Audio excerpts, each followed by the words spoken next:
бүгін мына ошо эгемендүүлүктүн алдында турабыз да. Эгемендүүлүктүн алдында турганда дагы эгемендүүлүктүн атын алган бульварда турабыз. Мына ушул жер биздин тарыхыбыз. Илгери Советтердин убагында эң кийинки мезгилде таанылганы Дзержинка деп калды. Чындыгы мына ушул бульвар, мына вокзалдан баштап Чоң Шүй каналынан нары карай кетет бул көчө. Мунун биринчи аталышы Бульварный деген көчө болду. Анан кийин Комсомольский болду. 1927-жылы Феликс Эдмундович Дзержинскийдин аты коюп Дзержинский болду. Ошондон 1992-жылга чейин биз эгемендүүлүктү алганга чейин ушул Дзержинка деп аталып келди. 1992-жылы коомчулуктун сунушу менен негизги Кыргыз Республикасынын борбору Бишкек шаарынын эң бир кооз көчөлөрүнүн бульварларынын бири катары ошону эркиндик деп койдук да. Эркиндикке жеткенден кийин Кыргыз Республикасы өзүнчө мамлекет болгондон кийин ушул көчөгө эгемендүүлүктүн атын берип, анан кийин Эркиндик көчөсү болду. Эркиндик бульвары болду. Мына бул жерде турган вокзал, темир жол вокзалы, ушул темир жол вокзалынан Кыргызстан өзүнүн байланышын, карым-катнашын, транспорттук карым-катнашын мына ушул Фрунзе Бишкек шаарынын вокзалынан анан кийин башталат. Өзүңүз азыр көрдүңүз, мына бул жерде биздин жаштарыбыз, аскерге тартылган жаштарыбыз мына Россияга, Казакстанга, ошол өлкөлөрдүн окуу жайларына, эми аскер окуу жайларына билим алганы бараткан жаштар экен. Ушуларга жолугуп, азыр батабызды берип отурабыз. Мына бул турган эстелик, бул Михаил Васильевич Фрунзенин эстелиги.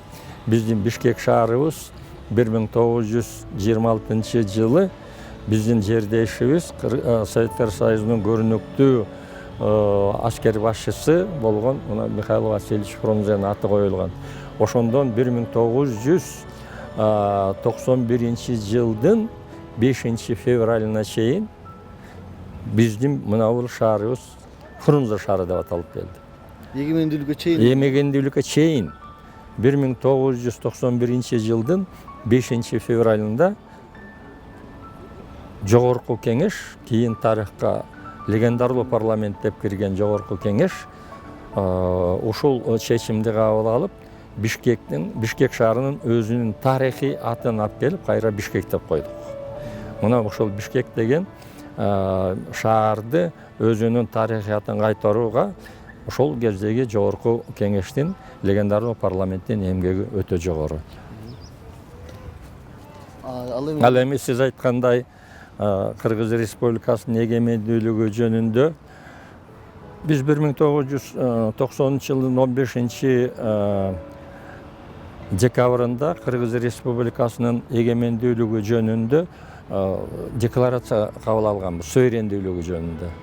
Ал эми 91-жылкы Кыргыз Республикасынын эгемендүүлүгү жөнүндөгү токтомубуз бул ошол эле суверендүүлүк жөнүндөгү токтомдун уландысы. Ошону толуктайт. 1991-жылкы Москвадагы мамлекеттик төңкөрүш Михаил Сергеевич Горбачевду президенттиктен кетти деп жаңы бир уюм түзүлдү деген мезгилде мына ошо Советтер Союзунун мындан ары урап кала тургандыгы, мындан ары мамлекеттин келечеги жоктугу билинип калды. Анан ошондон биз 1991-жылдын 31-августуна чукул чакырылган Жогорку кеңештин сессиясын өткөрдүк. Дагы бир күндүк сессия өткөрүп, мына ошол сессияда Кыргыз Республикасын эгемендүү көз карандысыз мамлекет деп жарыяладык. Ошол декларация менен мен кол койгон декларациянын эки эле статьясын айтып коеюн. Биринчи статьясы ошо эгемендүүлүк жөнүндөгү декларациянын биринчи статьясы Кыргыз Республикасы эгемендүү, суверендүү, демократиялык өлкө деп турат. Ошол декларациянын экинчи статьясы Кыргыз Республикасынын территориясында жалаң гана Кыргыз Республикасынын конституциясы жана Кыргыз Республикасынын закондору иштейт дейт. Демек биз мына ошону менен башка мурдакы Советтер Союзунун убагындагы кабыл алынган закондор, Советтер Союзунун убагындагы кабыл алынган конституция жана башкалар өзүнүн ишин биздин территорияда токтотот. Мындан кийин биз өзүбүзчө эгемендүү, көз карандысыз, демократиялык, унитардуу, бөлүнбөй турган мамлекетпиз. Биздин территориябыз кол тийгиз, биздин мамлекетибиз унитардуу мамлекет. Унитардуу деген демек биздин мамлекеттин ичинде эч кандай ар түркүн автономиялык түзүлүштөр, автономиялык облустар болбойт деген сөз. Бул бир гана Кыргыз Республикасы деген мамлекет, ушул мамлекет өзүнүн Кыргыз Республикасы деген наамы менен түбөлүккө калат деген ой пикир. Ошол эле декларацияда бир пункт бар эле. Жогорку кеңеш башка дүйнөлүк мамлекеттердин парламенттерине кайрылып Кыргыз Республикасынын эгемендүүлүгүн таанысын деген. Мына ошонун негизинде мен көп мамлекеттерге кат жазып, дүйнөдө жаңы Кыргыз мамлекети деген мамлекет пайда болду. Ушул биздин мамлекетибиздин эгемендүүлүгүн таанысаңыздар деген кат жиберилип, мына ошол каттын негизинде башка мамлекеттер Кыргыз Республикасын эгемендүү мамлекет катары таанып, өздөрүнүн парламенттеринде ошол биздин сунушубузду ратификация кылып, биз Кыргыз Республикасы дүйнөдөгү 200-гө жакын мамлекеттердин ичинде өзүбүздүн эгемендүүлүгүбүздү дүйнөгө тааныттык. Бизге кайрылган башка мамлекеттер өзгөчө мына Советтер Союзу урап калгандан кийин ошондон бөлүнүп кеткен 15 республика, алар дагы бизге кайрылышып, биз дагы эгемендүү мамлекет болдук деген суроолорун биз дагы жогорку кеңеште карап ратификация кылып, анан эки жактуу документтерди бирибиз менен бирибиз кабыл алышып, эки жактуу ар кимибиз өзүбүздүн эгемендүүлүгүбүздү даңазалап, эгемендүүлүгүбүздү бекиткен болчубуз. Бул чындыгын айтканда кыргыз элинин кылымдар бою келе жаткан биздин улуу тарыхыбыздын ичиндеки өзгөчө бир момент, өзгөчө бир дата, өзгөчө бир тарыхый чечим. Кылымдар бою кыргыздар, мына кыргыз элинин тарыхы 3000 жылдан ашык тарыхыбыз бар деп азыр таңазаланып, сыймыктанып жатабыз. Бул сыймыкка биз татыктуубуз чындыгын айтканда. Ошол миңдеген жылдардын ичинде 1991 жылдын 31 августунда кыргыз мамлекети толук кандуу эгемендүү мамлекет болду. Мына ушул мамлекеттин өзгөчөлүгү, ушул мамлекеттин өзүнүн толук территориясы бар.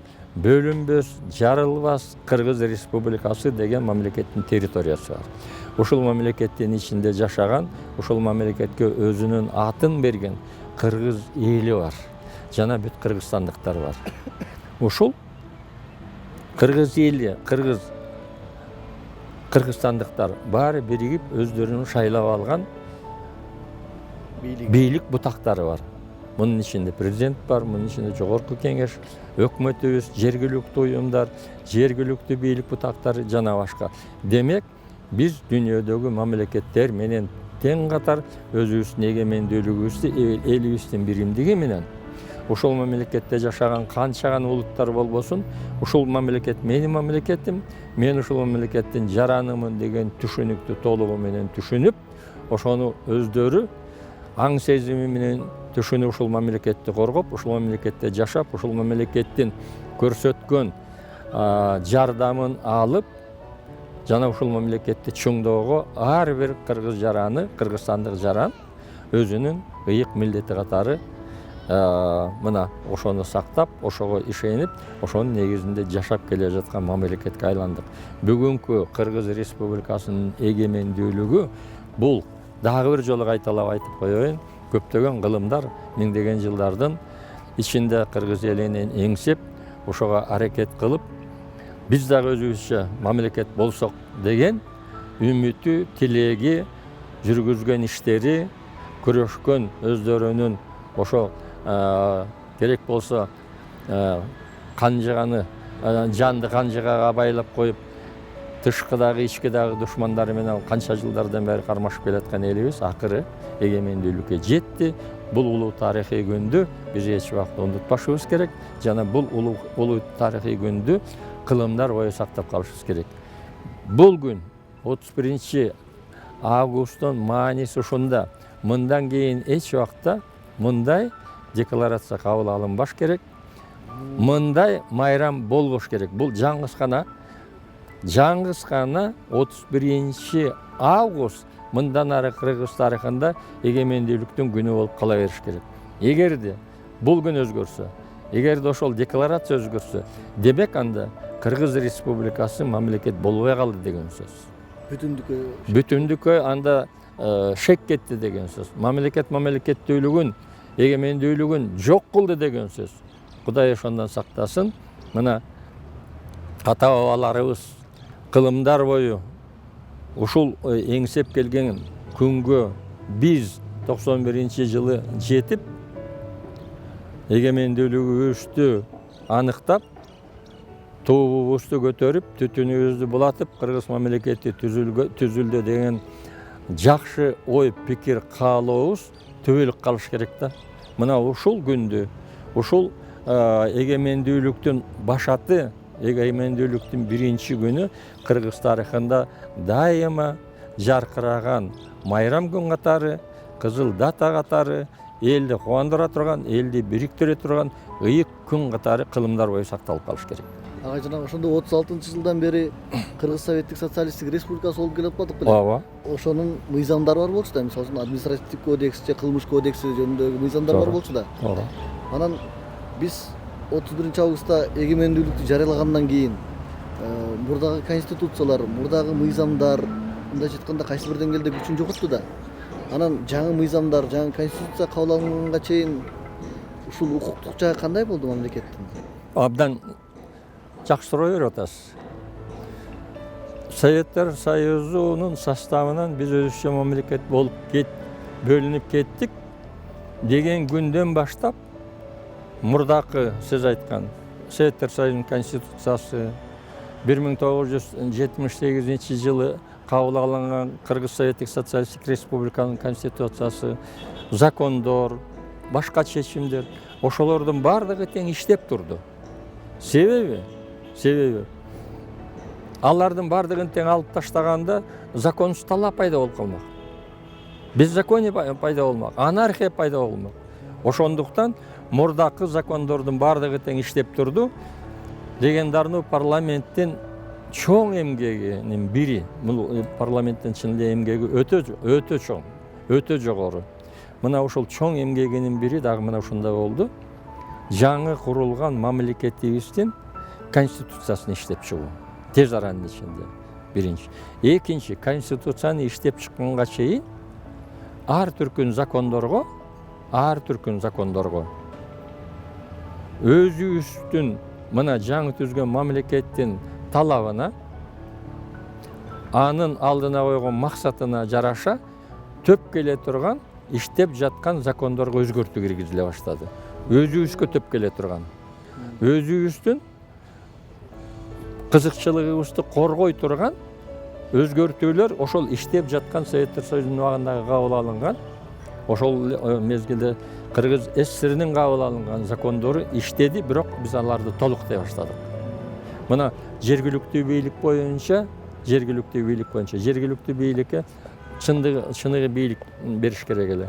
Ошол жергиликтүү бийлик өзүн бийлик катары эсептемейинче мамлекеттин коопсуздугу, мамлекеттин чыңдоолуусу андан ары өсүш мүмкүн эмес эле. Мына ушу жергиликтүү бийлик боюнча канча закон кабыл алынды. Ар бир эле бөлүмдөр боюнча, ар бир эле тармактар боюнча закондор кабыл ала баштадык. Конституция биз кабыл алганга чейин эле Кыргыз Республикасынын сот системасы боюнча, сот жөнүндө закон, соттордун иштөөсү жөнүндө закон, мына ички иштер министрлиги жөнүндө, алардын укугу жөнүндө, алардын иштөө шарттары жөнүндө закон. Мына ошол убакта КГБ деп коер элек, мына ошол жөнүндө закон. Жанагы мен айткан жергиликтүү банк системасы. Биз өзүбүз мамлекет болгондон кийин өзүбүздүн банкыбызды түзүп, банкыбызды иштетип, акырындап Мына 2 жылдан кийин ошол чечимге бардык. 1,5 жыл 2 жылдан кийин Кыргыз Республикасынын өзүнүн улуттук валютасын сомду киргиздик. Бул дагы Советтер Союзундагы өлкөлөрдүн ичинен эң биринчи болуп биз өзүбүздүн улуттук валютабызды киргиздик да. Мына ошого барыш үчүн биз өзүбүздүн банк системасын иштетпесек, биз анда өзүбүздүн финансовый жагыбызды, экономика жагыбызды бекемдей албайт болчубуз. Ошондуктан мына банк жөнүндө, банк системасы жөнүндө жергиликтүү банктар, акционерлик банктар, ушулардын бардыгы боюнча закондор пакет менен кабыл алынып жатты. Ушул биз алып жаткан закондорду менен башка республикаларда айтпай эле коеюн. Россиянын жетекчиси бир жолу бизге келип, ал убакта Руслан Имранович Хазбулатов деген Россиянын парламент жетекчиси эле. Ушул жерден келип айтты эле, Кыргыз парламенти биз силерден үйрөнүп атабыз. Биз силердин закондоруңарды кээде карап жатабыз. Силер бизге жол көрсөтүп баратасыңар деген жакшы ой пикирлери мына ушул легендарлуу парламенттин атына айтылган сөздөр болчу. Чындыгын айтканда, легендарлуу парламенттин эмгеги өтө жогору болгондо дагы биринчиси эгемендүү мамлекетти жарыялап, ошол мамлекетти түптөө. Экинчиси ошол мамлекеттин ички жана тышкы коопсуздугун сактоо. Республикада стабилдүүлүктү сактоо. Республиканын ичинде закон чыгаруучу орган катары республика, мамлекет, эл өзүнүн мамлекетинде өзүнүн закону менен иштесин деген ой, пикир, аракет менен жаңы закондордун системасын иштеп чыкты. Анан 1993 жылдын 5 майында Кыргыз Республикасынын биринчи жаңы эгемендүү мамлекеттин конституциясы кабыл алынды. Ушул конституция боюнча айтып коеюн, мына андан кийин 8 жолу, 9 жолу, 10 жолу конституциялар өзгөрүлүп жатат, жаңы редакция деп жатат. Бир дагы кийинки жазылган конституция 93 жылкы кабыл алынган конституциянын деңгээлине жеткен жок. Мен ойлойм, жетиш да кыйын болуп турат. Ар бир депутат бул тиги киши мындай деп жатыптыр, ошонун айтканына кол көтөрүп коеюн деген ойдон алыс болчу булар. Ар кимдин өзүнүн ою, өзүнүн пикири, өзүнүн түшүнүгү бар болчу. Ошону сессиядан чыгып айтып, ошону тактап, өзүнүн ой пикирин аныктап, башкаларды ошого ынандырууга, ишендирүүгө аракет кылчу. Бул парламенттин иши өзүнчө эле бир театр болчу, шынын айтайын. Өзүнчө бир театр болчу. Анан ал убакта Кыргыз телевидениясы саат 6-дан баштап, анан саат 11-12-ге чейин иштерле, мындай жөнөкөй күндөрү. Ал эми парламент иштегенде саат 6-дан баштап баягы жаңылыктардан дайымдай көргөзүп эле, андан кийин ошол парламенттин иши башынан аягына чейин, кээде түнкү саат 2-3-төргө чейин көргөзүлөр эле. Эл ошо парламенттин сессиясынын жүрүшүн күндүр, түндүр отуруп алып туруп, аябай берилип карашар эле. Ошону көрүп, анан бири менен бири сүйлөшүп, кече парламентте тигил депутат мындай деди, тигиниси тигиндей деди, мындай деген пикир келишпештиктер болду. Анан баары ары кетип, бери кетип алып эле, ары түркүн ойлор айтылып жатып эле, эң аягына келгенде бир чечимге келишти. Булар мыкты экен. Алардын ичинен момундай жаштары чыгып атат. Бул элге көрүнө баштады. Башка депутаттарыбыз элге көрүнө баштады. Улуу инсандар көрүнө баштады. Улуу инсандардын айткан акылы, сөзү, тарыхый сөздөрү, мына ошол эле өтүп кеткен Төлөгөн Касымбековдун тарых менен салыштырып айтып жаткан сөздөрү, мунун баары сабак болду. Негизи легендарлуу парламенттин сессиясынын жүрүшү бүт кыргыз эли үчүн өзүнчө бир сабак болду. Ошол сабактын ичинен эң негизги сабагы демократия деген эмне экен. Мына демократияны көргүң келсе парламентте көр. Канча ой, канча пикир айтылып жатат. Канча пикир келишпештер болуп атат. Кээде меле кызыл чеке болгонго чейин барып жатат. партиялык советтик кызматта жүргөн кишилер дагы демократияга берилип, кызуулукка берилип, өздөрүн токтото албай ар түркүн ой пикирлерди айтышып, ар түркүн талаш тартышка кирип жүрүштү. Ошонун бардыгы тең чогулуп келип, элибиз үчүн чоң бир сабак, чоң бир мектеп болду. Демократиянын мектеби болду. Биздин өтүп жаткан жолубуздун башаты мындай экен. Мындан кийин сөз эркиндиги бар экен. Мындан кийин ой эркиндиги бар экен. Айткан сөзүң үчүн, ойлогон оюң үчүн элдин алдына гана жооп берет экенсиң. Анын үчүн жоопко тартылбайт экенсиң. Бирок элди бөлгөн, журтту бөлгөн, согушка чакырган жана башка ой пикирлер айтылбаш керек болчу. А так ошо мамлекетти кайсы жолго алып кетебиз мындан ары? Алдыңкы бара жаткан жолубуз туура жолбу же туңгуяк алып бара турган жолбу? Мамлекеттин келечеги болобу же болбойбу? Же биз аркачтан барып эле башка бир мамлекеттин этегин кармайбызбы деген ой пикирлер болду. Ошол мезгилде айтып коеюн, мурдакы эле жетекчи болуп жүргөн кишилер көп жылдар ошо Советтер Союзунун советтик партиялык кызматында жүргөн кишилер көпчүлүк эле айтып жүрдү, бизге эгемендүүлүктүн кереги эмне? Биз өзүчө мамлекет боло албайбыз. Биз сөзсүз бирөөнүн этегин кармоого катылышыбыз керек деген мындай жетеленме ой пикирлер ачык айтылып жүрдү. Алар жазып да жүрдү. Биз эгемендүүлүккө даяр эмеспиз. Бизге эгемендүүлүктүн кереги жок. Кээ бирлер айтып жүрдү, бизге эгемендүүлүк асмандан өзү эле түшүп калды деп. Бул абдан туура эмес. Эгемендүүлүккө кыргыз эли кылымдар бою күрөшүп келди. Биздин ата-бабаларыбыз Азия чөлкөмүнөн баштап, мына Улуу Кытай сепилинен баштап, Европага чейин Евразия мейкиндигинде жүргөн биздин ата-бабаларыбыздын ою, пикири, каалоосу, үмүтү мына 91-жыл ишке ашып турат. Бүгүнкү Кыргыз Республикабыздын эгемендүүлүгү кут болсун, эгемендүүлүгүбүз түбөлүк болсун. Ошол ата-бабалардын батасы менен, Манас бабабыздын батасы менен жетилген улуу Кыргыз Республикасынын келечеги кең болсун. Ошол мамлекетти түзүп алган, ошол мамлекетке өзүнүн Кыргыз Республикасы деген наамын берген кыргыз эли даанышман эл, кыргыз эли чыдамкай эл. Ошол биздин чыдамкайлыгыбызды көргөзүп, ошол даанышмандыгыбызды, акылмандыгыбызды көргөзүп, бүгүнкү болуп жаткан айрым кыйынчылыктарга баш ийбей, башыбызды жерге салбай, мамлекетибиздин келечегин ойлойлук. Биздин мамлекетибиздин келечеги кең. Биздин кыргыз элибиздин, бүт кыргызстандыктардын биримдиги мындан ары канчалык арта берсе, Кыргыз Республикабыздын мындан аркы өсүшү, өнүгүшү, мындан аркы өсө турган жолдору мындан дагы жакшы, мындан дагы ийгиликтүү болот деп мен ишенем. Келе жаткан Кыргыз Республикасынын эгемендүүлүк күнү менен бардыгыңыздарды чын жүрөктөн куттуктайм. Ошол эгемендүүлүк жөнүндөгү декларацияны кабыл алып, Кыргыз Республикасын дүйнөгө даңазалап, дүйнөдө Кыргыз Республикасы пайда болду деген чечимди кабыл алып берген легендарлуу парламенттин депутаттарынын бардыгына ийгилик каалайм. Мен бардыгыңыздарды сыйлайм, мен бардыгыңыздарды эстейм. Мен сиздерди эстөө менен дайыма кубанам. Үй бүлөңүздөрдө жакшылык болсун, Кудай ден соолук берсин.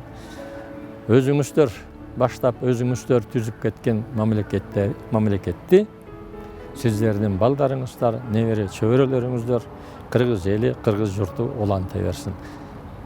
Майрамыңыздар кут болсун.